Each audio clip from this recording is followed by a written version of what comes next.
No more three-headed frogs or kids with leukemia. Nuclear power ain't fit for a dog. The sun done give us all we need to make this country run. But that nuclear power's got us fussing and fighting, and I do believe it's time we was done. No nukes. Good morning, Toledo, and good afternoon, Columbus, and hello to those of you on the internet, wherever and whenever you are. My name is Joe DeMare, and I'm here with my fantastic co-host, Rebecca Wood. Yay! And together we are going to craft an unforgettable hour of radio called For a Green Future. For a Green Future is a show where we talk about ecology and the environment, and we talk about them in the ways that they affect you, your wealth, your health, your happiness, the wealth and happiness of your friends and your families and your co-workers and pretty much everybody, because like it or not, folks, we're all lumped together on this one big rock floating in space, and I think it's better if you do like it, and I enjoy it. I think one thing we try to do here on For a Green Future is tell people things they can do to keep this rock healthier, to keep the planet better. And just a few things we're going to do today. Here's the rundown on the show. Don't worry, sports is coming back at 11 o'clock. That's when we go to the Cleveland Browns pregame show. So sports is on the way back, but we're just going to talk about a little bit of ecology and environment for an hour or so here. First, we have 15 minutes or so where we're going to just sort of chat, and feel free to call in at any time during this hour at 877-909-1007, or send a text to 419-973-5841. Be happy to read your text on the air. And then we're going to have an interview. I managed to land an interview with Tiffani Kalevec from the Ohio EPA. And she's going to be talking about what's going on with the Maumee Watershed, and there's some potential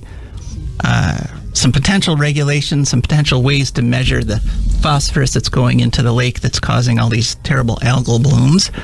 Then we're going to hear from our beloved advertisers and patrons, and Rebecca will be talking to us about, what are you going to be talking to us about, Rebecca? Mostly Big Bend National Park in Texas. Big Bend National Park sounds great. Then we got a whole bunch of eco news, including some updates on some stories we've been following, and including those of you who've been listening for the whole first 2 years. I hope this doesn't cause any PTSD flashbacks, but we have an HB6 update in our news segment. But as I said, anytime during the hour, feel free to call 877-909-1007, because we just love dropping everything to talk to you. Let me guess, it's not a segment about how our legislators came to their senses and did something constructive. No, I'm sorry. No. Yeah, that's good not to get people's hopes up. Yeah. Unrealistically. The best it ever gets with House Bill 6 is that it's less worse. Right. Okay, so, but in this first little segment, we just like to chat about whatever I like to sort of come across during the week and things that catch my attention. And one thing I wanted to talk about was rags versus paper towels. I know this is a burning topic, but one thing, when you're an environmentalist and you want to do things like protect the old growth forests, one of the stories we're going to be covering is an update on what's happening out in British Columbia there with the Fairy Creek old growth protests. And if you do that, you have to kind of be aware of what your contribution to the problem is. And it turns out that paper products, things like paper towels and toilet paper, are actually one of the big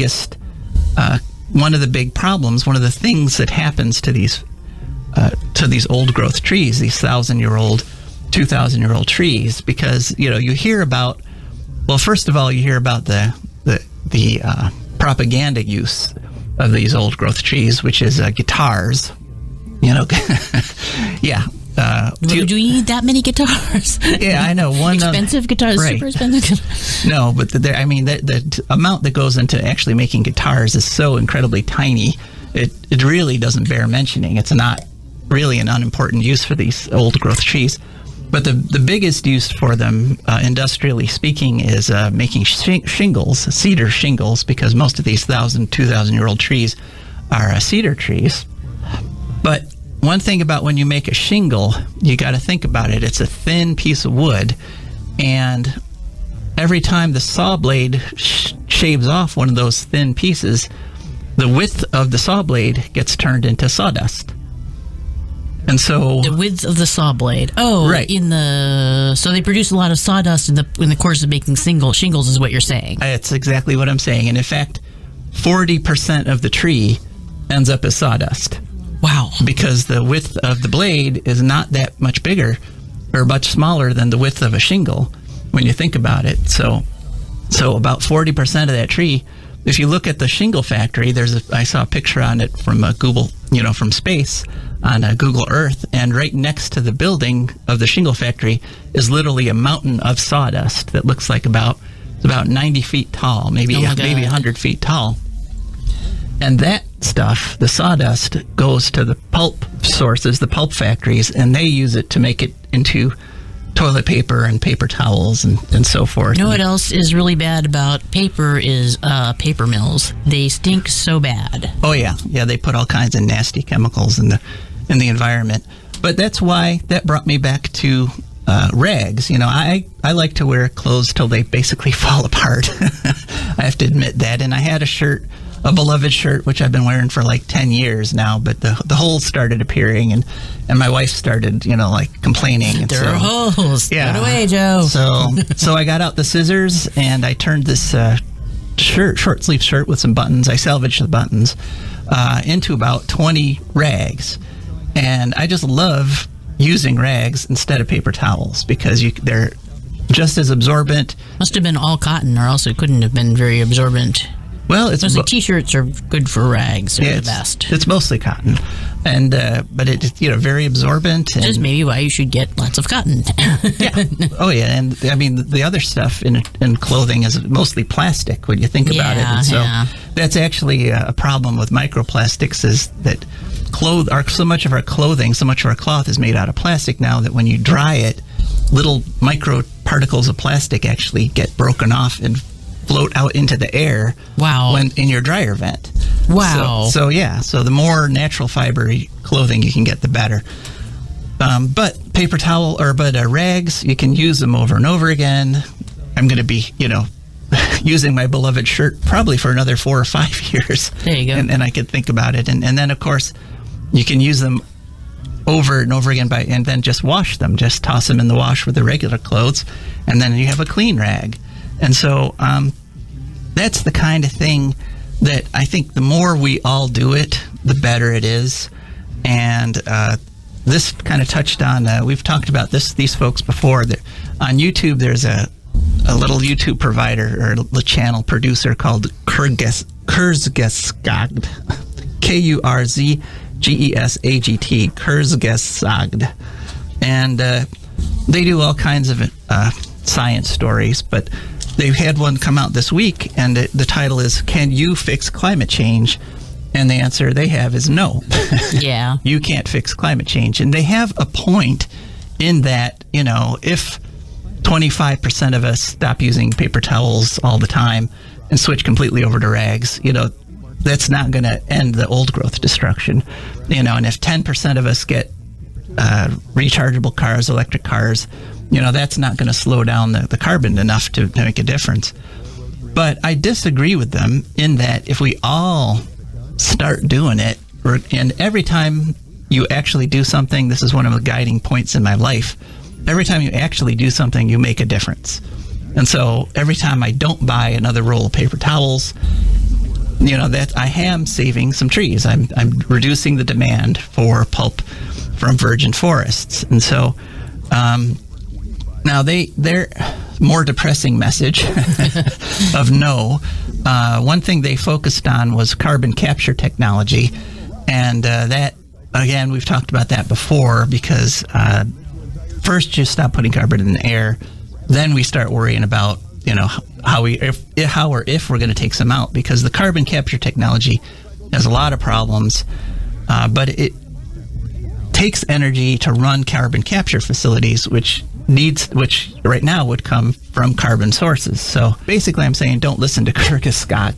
If you're up to it and you find the time and energy for it, it's not going to hurt anything, Mm-hmm. I mean, and if a lot of people do it, it can actually make a difference, but just don't forget about the big corporate stuff either. Right. No, we got it. And we have to go on all fronts. We have to do what we can individually, and we have to change the laws and so forth. So this thing that people say sometimes, you use your car to go to the environmentalist demonstration. No, use your car and pack your lunch in plastic if you have to get to the environmentalist demonstration. Right, because both those things need to happen. Yes. Yeah, and when you can, buy the electric car, do like I did. And it was kind of cool this morning when we drove in. We got here kind of early, so I went to the clandestine charging place that I know of, that I'm not going to say exactly where I do this, but there was a Chevy Volt plugged in there, and it was fully charged, which was nice. And, charging etiquette, once they're fully charged, you're allowed to unplug them and plug into your own car. So what it would really take for little things like that to make an impact is a full-on cultural change. Right. Which is what we're trying to do, basically. Right. Because you can't, just snap your fingers and now the culture is sustainable. It's like, no, you can't do it. But, if you act as a model, maybe it'll catch on. I mean, and it's a long, hard slog, And maybe and you can't just do that, but that doesn't mean it isn't worth doing. And maybe if they change that title to Can We Fix Climate Change? Right. The answer is yes. Yes, we You really can't fix very much all by yourself. No. All right, just a few more quick little things I wanted to mention before we go to our interview. One, I was watching Trevor Noah this past week, and he did a story on the spotted lanternfly, which we actually did that story way back in June of 2020. So we're we're ahead of you there, Trevor, but he's starting to catch up, which is good. We're doing really well in the Podomatic rankings. We're up in the 60s. This morning, we were actually at number 75 out of tens of thousands. So again, thank you, podcast listeners. Yes. Keep downloading. Help keep our numbers up. It is fall, and so the pokeweed season has come in. And as people might remember, every year I like to make ink out of the pokeweed berries. Wow. Which we'll talk more about that later. But it's just nice that we've got fall coming in. Just wanted to mention it. And so with fall comes the end of the blue-green algae season, the end of the possible algal blooms, because they need a lot of sunlight. That's one of the factors that helps them explode in population, which is the bloom. So Ohio right now is looking at possibly changing the amount of phosphorus that goes into the lake. And once upon a time, what would have happened is that the legislator would have recognized a problem, they would have passed a law, and the Ohio EPA would enforce that law that would say limit the amount that farms can put into the lake. We don't do that anymore, really. Now everything is voluntary, and the state covers some of the costs and so forth. But one of the key elements is measuring the amount of phosphorus. First, everybody has to have a number to work with, and that's why the Ohio EPA is asking for public comments. So I thought I would interview Tiffani Kalevec about this subject. So, okay, I think we're ready. Josh, let's play our interview. All right, welcome to For a Green Future. Could you please give us your name and your title? Hello, Joe and everyone. Thank you for having me. My name is Tiffani Kalevec, and I am the Chief of the Division of Surface Water at Ohio EPA. Okay. Now, I've asked you on today to talk about the public comment periods that the Ohio EPA is requesting for the Pmdl process for the Maumee Watershed. What exactly does Pmdl mean or stand for? So TMDLs stand for Total Maximum Daily Loads. They are developed as a tool to help restore and protect water bodies such as Lake Erie, where beneficial uses are impaired or threatened for aquatic life, recreation, public drinking water, or human health. And we like to think of TMDLs as a planning document to accomplish such goals. Okay. And so you're talking about pollutants going into Lake Erie there. And are we talking about just phosphorus, or are we talking about other nutrients? What's going to be regulated in the TMDL? So any TMDLs can be for a variety of things, nutrients being one. We can do TMDLs for habitat, bacteria, like sedimentation, things like that. But the Maumee Watershed Nutrient TMDL will focus on total phosphorus in its first iteration. And then we hope to add dissolved reactive phosphorus once existing research helps us identify how to better track it and target it. So we here, our show's out of Toledo, and we here at Toledo saw what happened back in 2014 when they had the cyanobacteria algae bloom because there were too many of these nutrients in the lake. Just what is at stake with this regulation, and what happens if we get this wrong? So a TMDL is a regulatory term in the Clean Water Act describing a plan for restoring impaired water, such as Lake Erie. Again, they are planning tools that contain actually no regulatory requirements in and of themselves. And they do take time to implement, especially a plan that is covering an area as large as the Maumee Watershed. This will be Ohio's largest TMDL we've ever undertaken. The basic steps of a TMDL are to assess the situation, develop a strategy, implement the strategy, and then evaluate our success. So if the restoration is not progressing as we anticipate or planned, we would revise the TMDL through adaptive management. It's a adaptive management type process. And I will say, we won't get this wrong. We're just going to have to continue to follow evolving science to get it right. If you and your audience could check out our Module 3 outreach video that we put on YouTube recently, you guys will see there are dozens of researchers evaluating monitoring methods, nutrient transport models, best management practices, and more. And the state of Ohio is going to continually adapt this TMDL and our plans to include all the latest science. Okay, so this is pretty much you're deciding how to do the measuring on the phosphorus, right? So that's the objective for this particular part of the process? So we are in step 3 of the process, right, which is not quite yet. And if you could go back and let's talk about what steps 1 and 2 were and Sure. what step 4 will be. Sure. So we are in step 3 of this 5-step TMDL process. So step 1 was the study plan, which is where we announce the project and the details and where the agency will be sampling and what pollutants we will be sampling for. And then the results of the sampling are typically compiled into what we call biological and water quality reports, and that's the second step of the process. So as you mentioned, yes, we are in step 3, and that's called the Loading Analysis Plan, or LAP phase. And what this report does is it lists assessment units found to be impaired that this particular TMDL will address. It discusses how water quality restoration targets are set to address these impairments, and it proposes modeling methods for the TMDL loading calculations. So the lab is out for public comment right now through October 8th, and we are going to be holding a virtual outreach event on October 5th at 2 p.m.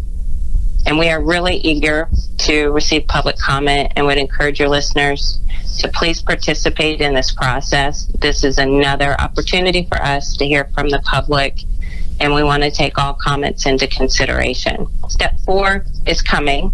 It will be the preliminary modeling results, and that contains the results of the pollutant load allocations from all the sources, along with draft implementation recommendations. So we're striving to have that document out for public comment in March of 2022. And really, that's going to be the meat of the TMDL. That's going to really inform all of our stakeholders on the framework of the TMDL. Okay, great. And you mentioned there's a step 5? Step 5 is the draft Pmdl itself, which will go out for public comment. We're striving for no later than September 30th of 2022, and that public comment period will be for a full 60 days with public outreach events happening throughout that process. And then once we're done with the public outreach portion, we will evaluate the comments and make any appropriate changes and then submit it to US EPA for final approval. All right, so now this process really kind of started about 11 years ago when there were task forces that looked at this problem of phosphorus in the lake. And of course, the algae bloom was 7 years ago in 2014. How much longer can we expect this process to take? Well, you've kind of answered that question already. We're going for next September. But what would you say to people who, like those who pushed forward the Lake Erie Bill of Rights, in part because they feel agencies no longer, like the Ohio EPA, are no longer capable of creating and enforcing effective environmental regulations? I know you and your listeners are passionate about Lake Erie, as am I, and I can discuss the efforts I have been involved with. So back as the Toledo crisis in 2014 through today, this is all still emerging science. And my staff and I have spent a tremendous amount of time working with researchers and reviewing all the science to try to understand how the nutrients are affecting the Lake Erie, especially Western Lake Erie. In the spring of 2020, the state of Ohio did commit to finalizing the Maumee Watershed nutrient Pmdl within 2 to 3 years, and I can surely attest to you that we are on target to meet that commitment. As we discussed, TMDLs are only planning tools, but implementing the projects that reduce nutrient runoff are one of the keys to making a difference. And the state of Ohio has already invested millions of dollars to put projects on the ground through numerous grants we've received from US EPA and the groundbreaking programs like H2 Ohio. We really have not been waiting for the TMDL to be finalized in September of 2022 before we begin the implementation phase. We've already been doing a lot. And I really encourage you and your audience to view all 3 of our Maumee Watershed Nutrient TMDL outreach modules, but in particular, Module 3, that it really highlights all of the efforts that Ohio has done and what more we plan to do while we're still working to finalize this TMDL. Okay, so to do that, they would go to Ohio EPA's YouTube channel? You can Google Ohio EPA, yes. Okay, all right. So if people do want to get involved, some of my listeners, and add their comments to this process, how would they do that? Well, we believe stakeholder involvement is absolutely key to Pmdl processes, and we do have a website that houses all of the information about this TMDL that we've published to date, and we will share that address with you. And anyone can simply Google Maumee Watershed Nutrient TMDL, and our website will be one of the top results. The other way is to be sure to receive information from us as it is disseminated, is to create an account and sign up for the TMDL listserv. And again, we'll share that web link with you. Any updates regarding this Maumee Watershed Nutrient TMDL project will be sent to the statewide TMDL listserv and the Lake Erie Basin listserv. So we encourage anyone who wants to stay engaged, please read. Thanks. And so is there anything you'd like to add? Well, first of all, thank you for having us on today. This is a new platform, and we are really excited to be a part of it. We know you and your listeners are very concerned about the impacts that nutrients are causing to Lake Erie, and I would just like to affirm Ohio EPA and the state of Ohio's commitment towards this TMDL, and be clear that we take very seriously the role of reducing and ultimately eliminating any drinking water and recreational impairments in Lake Erie. Governor DeWine really fought hard to create and manage the H2 Ohio program, I think, to get a jump start on nutrient reduction efforts now. as well as to help fund a portion of this TMDL implementation into the future. And again, I really appreciate your questions and everyone's interest in our work, and let us know how we can communicate better and keep everyone engaged. Thank you. All right. Well, thank you. I have a little more time to fill. Can I ask you one more personal question? Sure. All right. So you mentioned your passion for protecting Lake Erie. Where did that passion come from? How did you get into this line of work, and what makes you passionate about it? Well, I've been with the Ohio EPA for 26 years, and I have an environmental science background from Indiana University. I actually grew up in southern Indiana in a cancer cluster area, and that kind of led me to the environmental science world to know that pollutants can lead to public health issues. And my first 19 years of my employment, I worked in our Division of Environmental Response and Revitalization, and I managed programs to help clean up Superfund sites and the voluntary action programs where we were helping communities get rid of blight and contamination. So I've seen the benefits of cleanup, and I think that at the end of the day, it's in everyone's best interest to do everything we can to get pollutants out of our environment so we can enjoy it. I hope that answers your question. Yes, it does. All right. Well, thanks once again for being on the... And thank you, folks, for listening. We're back live at the studio, where you can, of course, join us at any time at 877-909-1007 or by text 419-973-5841. And I just wanted to, this discussion with the Ohio EPA, I do want to encourage people that are interested in the whole algal bloom issue to, as they say, go to their YouTube video and check out what they're saying and check out this whole TMDL process. They're taking public comments until October 8th. But I just want to tell people, I want to tell the kids, once upon a time when we were faced with environmental problems, like the Cuyahoga River catching fire, like Lake Erie being biologically dead because of pollutants, what happened is the legislatures would pass laws, strict laws, saying, you can't put any more pollution than this into the lake. Actually enforceable laws. Enforceable laws that worked, that brought the lake back from literally being biologically dead to being one of the most productive lakes in the world in terms of a fishery.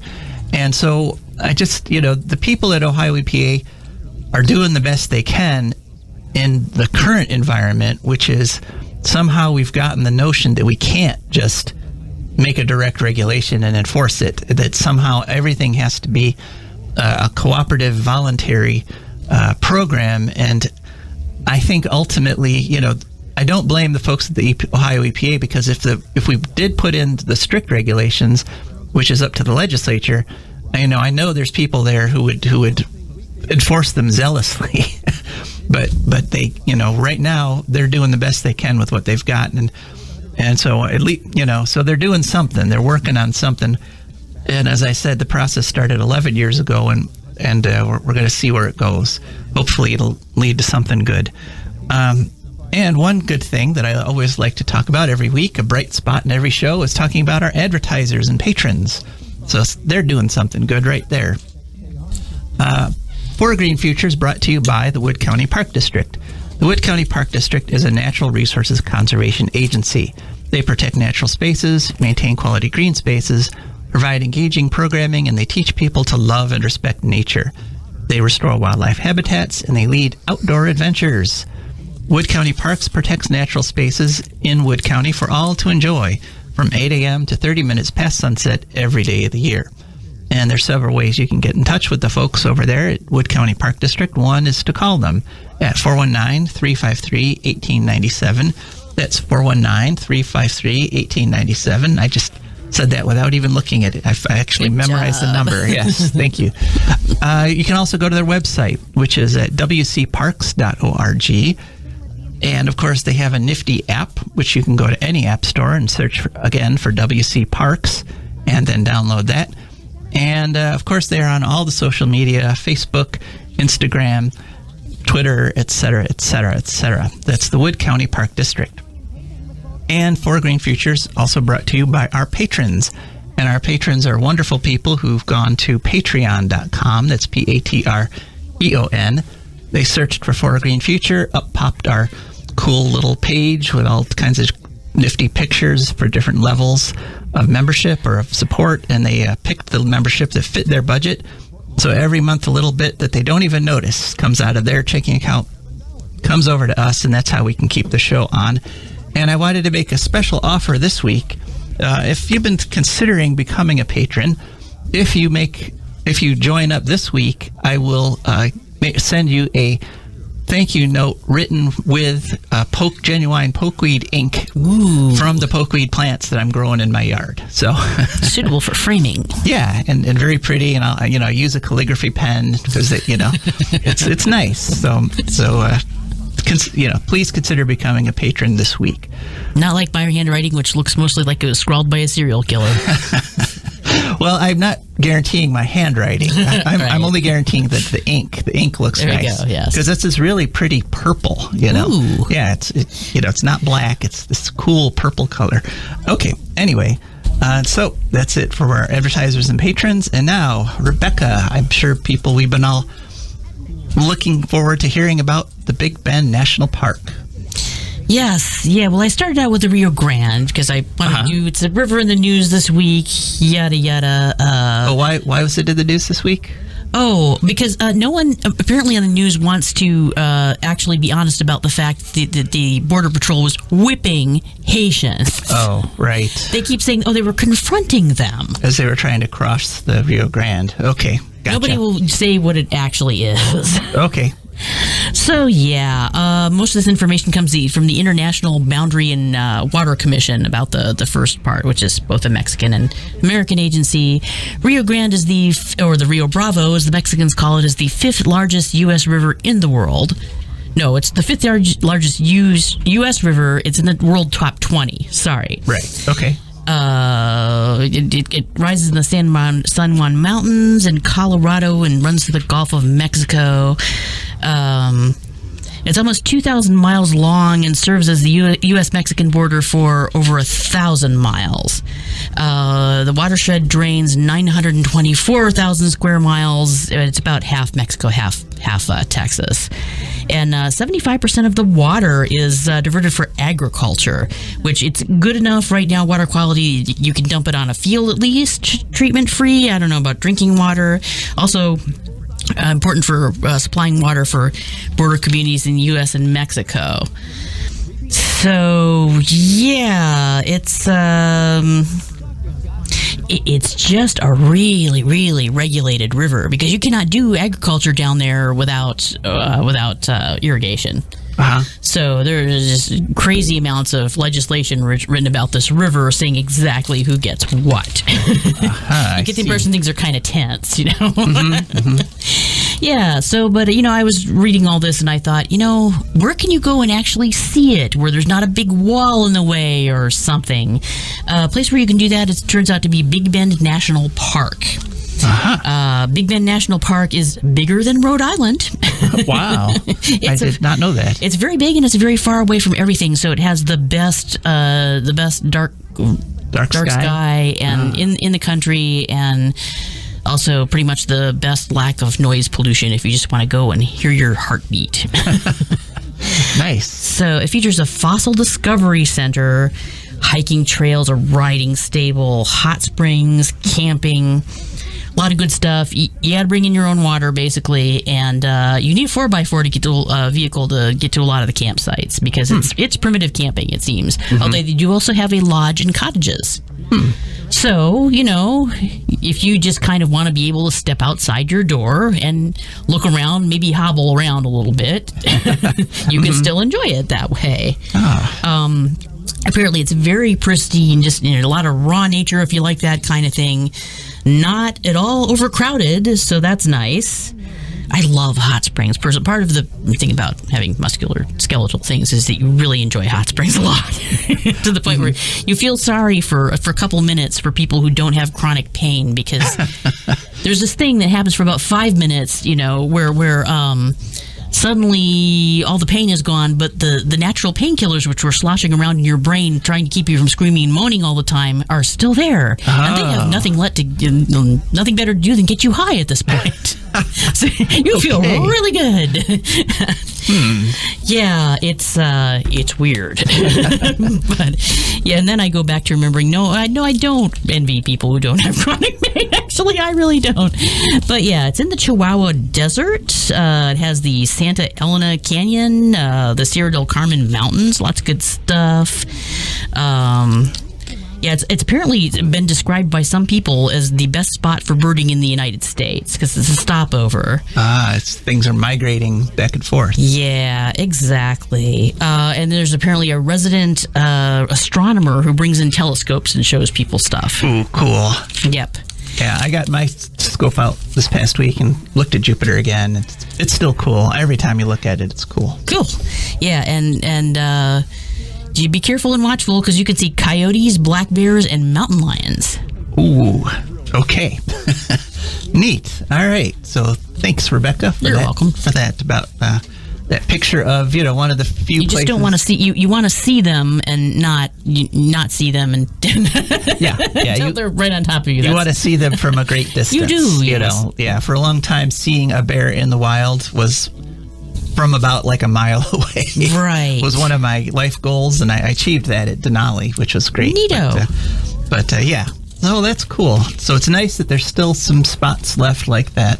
Yeah, and, that's been apparently a big problem lately. The parks suddenly being all flooded with people because people wanted to take a vacation real bad for a long time, and this is a place where you're gonna have to drive for a while and bring some water. But so it sounds like it's basically too rugged for most people. Keep an eye out for bears. Well, not if you stay in the lodge. You can still see neat stuff. You could also, there are roads where you can just like drive around and see beautiful scenery. Oh, nice.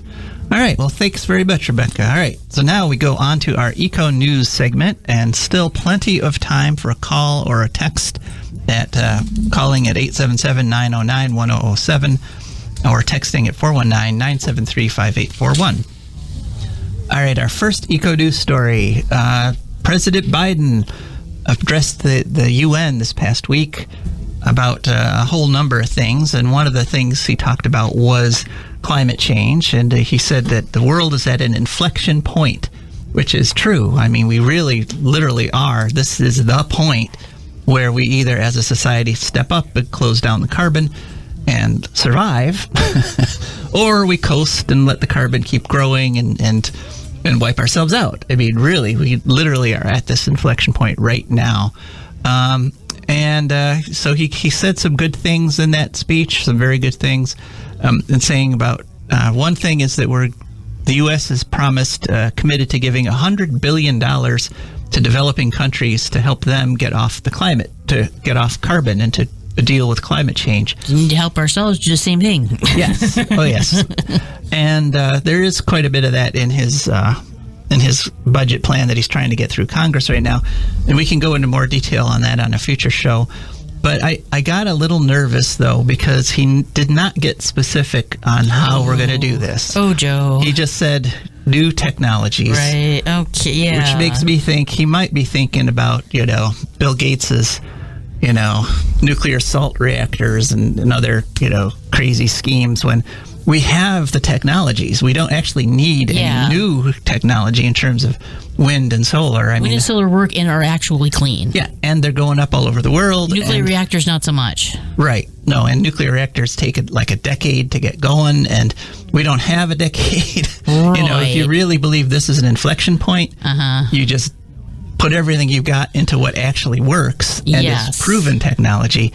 You don't, go back and research and say, let's go back a couple steps and start over. And so what I'm afraid of is that this new technology, this $100 billion, is loaning third world countries money so they can buy our nuclear plants.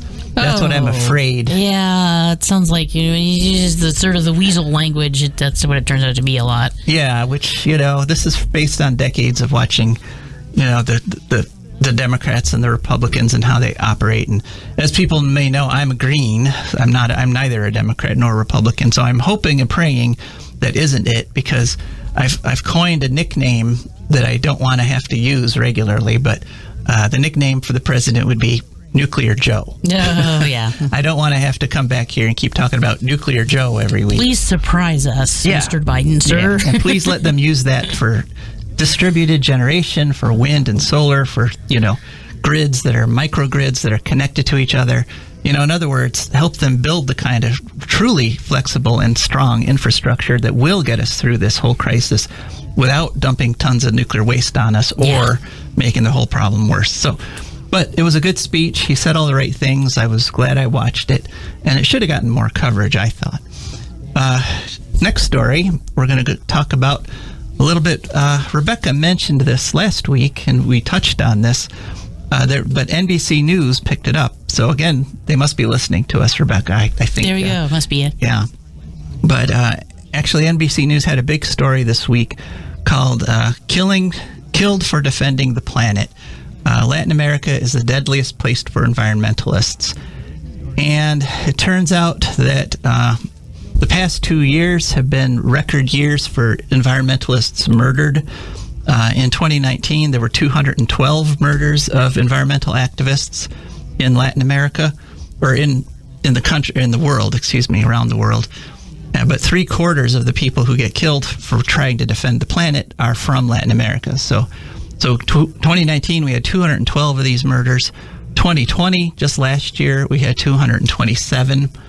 And it turned out that the pandemic actually was used by a lot of these repressive governments to carry out these executions, because what they did is they locked everybody down. Nobody can leave your house. And so they knew where the environmentalist activists were and when, and they let these murder squads, typically it's about a half a dozen guys with guns, and they let them travel around unmolested while they went and killed people. It's horrible, and it's unacceptable in a civilized society.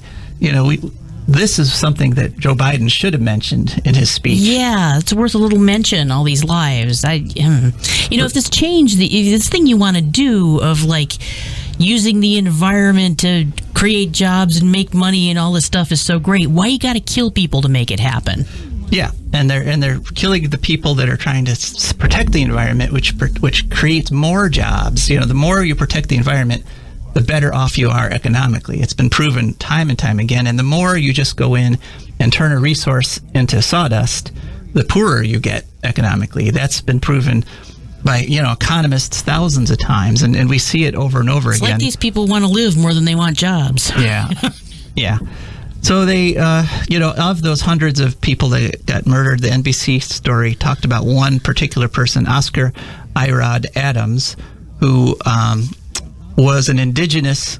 He protected the indigenous Qumrai water users, and he was murdered back in 2019. So, and the worst defenders are the loggers. So people who are trying to protect forests are the ones who get killed the most often. And it's just, this is worthy of our attention. This should not be happening in the 21st century. And so I'm glad at least that NBC News picked that up. All right, on to Minnesota and Line 3. And so that conflict is continuing. The protesters haven't given up. The pipeline people are still pushing it through, though, and the pipeline is more than 90% complete now, unfortunately. And they're up over 800 arrests, and there's starting to be other protests around the country, sympathetic protests. They just had one in Vermont with over... I read they're trying to put a pipeline through Brooklyn now. Oh, really? Right straight through Brooklyn. Wow. People are not a fan of that plan. I hadn't heard about that one. Yeah.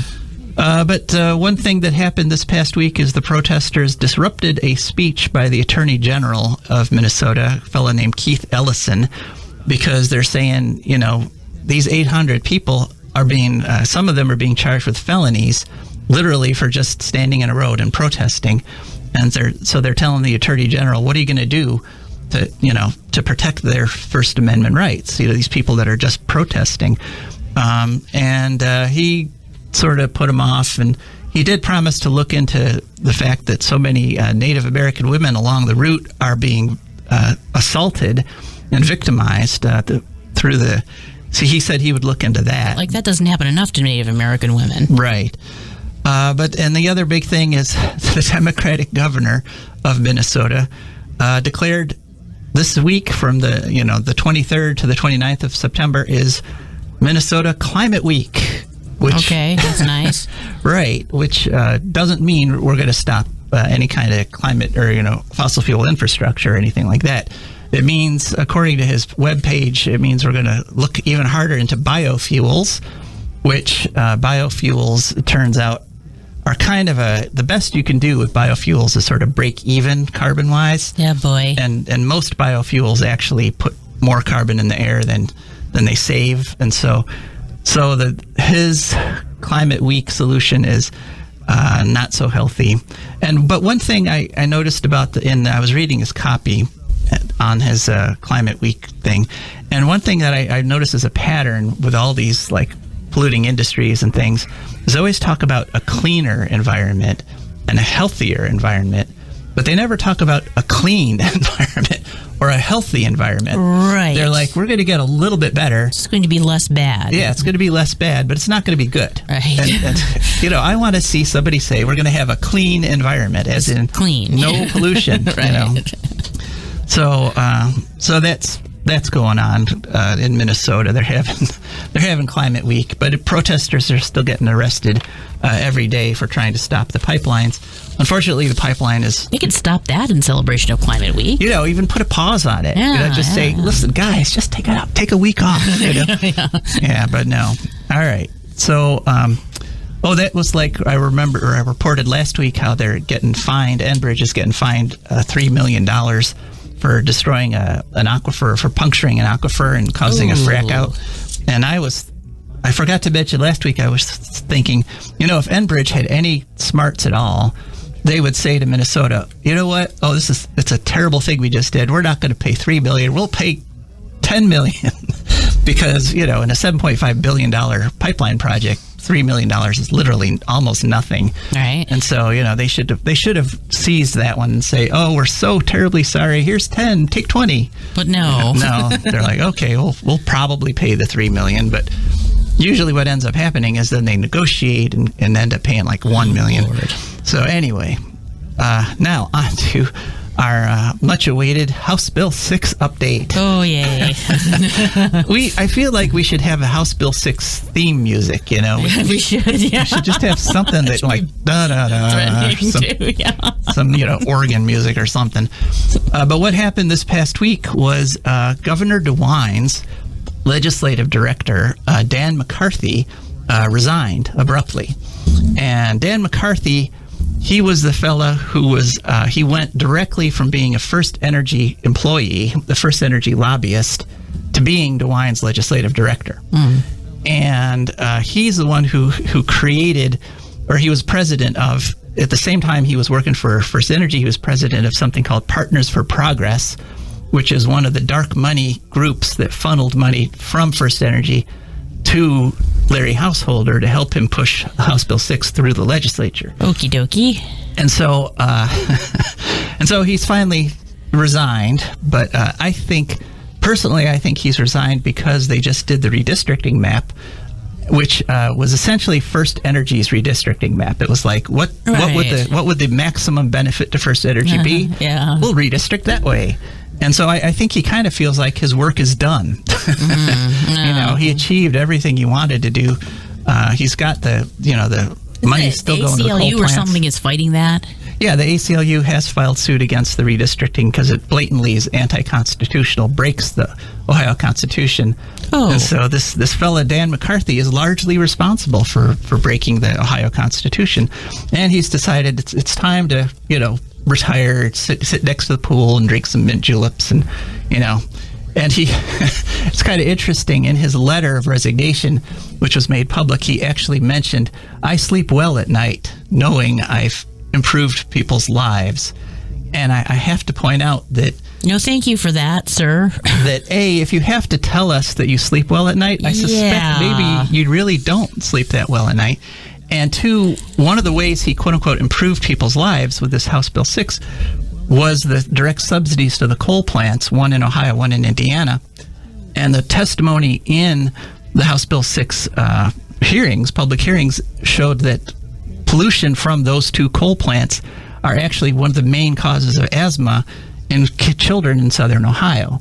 So he's literally causing children asthma, and yet he can somehow sleep well at night. And some of those kids who get asthma in childhood don't make it to adulthood. Some of them actually die. And so, I don't think Dan McCarthy should be sleeping that well, but he made it a point to tell us that he was. So I guess, I don't know if we should believe him or not. All right, just a few minutes left, although we would still love to hear a call or a text. Update on Ferry Creek. There's not a lot going on in terms of change of the situation. One is that unions have started jumping into the fight, like the United Steelworkers Union. I have no idea why the Steelworkers Union would jump into a logging thing, but they're saying they're like jumping in and condemning the protests. They're saying, people shouldn't be protesting logging, and that's making frontline headlines in Canada. Isn't that logging illegal to begin with or something? What? Jumping in, they can comment on whatever they want. But I think it's interesting that the papers are putting those things on the front lines, and they're not. No, I meant the logging itself. Oh, the logging? Yeah. The logging itself was allowed by a court order, but the way the logging is destroying habitat for endangered species, that's not acceptable under Canadian law. But they're going ahead with it anyway. And one thing that did happen this past week also is Canada had their national elections. And the court is basically all stop, or we'll say stop again. Yeah, but eventually. Maybe. Yeah. But you can keep going in the meantime. The court did say, just you can keep enforcing the injunction and keep arresting people, blah, blah, blah. But someday I'm going to make a decision on this. But until I do, you can keep going. Anyway, Canada had their national elections this past week. Unfortunately, the NDP won big in Victoria. In fact, the Green Party candidate lost their seat in Victoria. Other than that, there wasn't a whole lot of shifting in the power structure in the Canadian government. But this was a big loss that hurt, because the Green Party candidate, the Green Party person in NDP or in the federal Canadian government was one of the only public officials speaking out against the old growth logging. So that's a real loss. But the people of British Columbia still don't want that logging. And in fact, one thing that happened this past week on Friday, students in British Columbia high schools participated in the Greta Thunberg Climate Strike Friday. And, good for them. And over 1,000 kids walked out of school. And that protest, by the way, we didn't hear about it in the U.S., but worldwide, it was pretty successful. There was around 1 million people who participated, mostly in Europe, which is where it's based.